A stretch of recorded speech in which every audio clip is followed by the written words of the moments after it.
So you just bought a used BMW 4 Series. Chances are you ended up with one key. So you went on eBay and purchased a spare.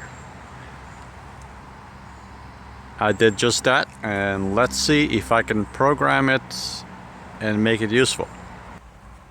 Alright, so this is the way it's supposed to work.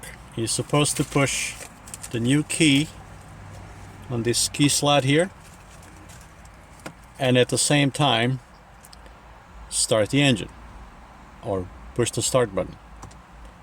Press and hold.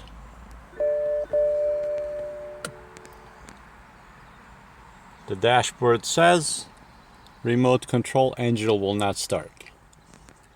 You keep holding that till the sign goes away and release the start button. Push on the brake,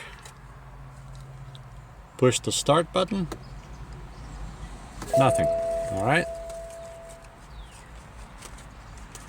Hold the remote next to the steering column, push the start again. Remote control, engine will not start. Hold on till the sign goes away.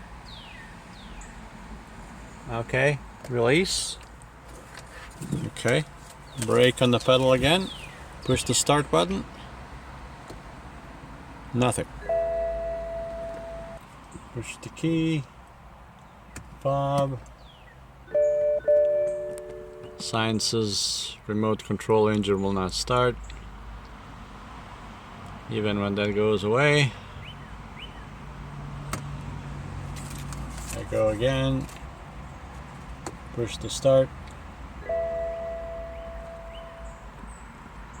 And the same message. So basically this will not work unless the key is programmed or redeleted or something. But just buying a used key will not work.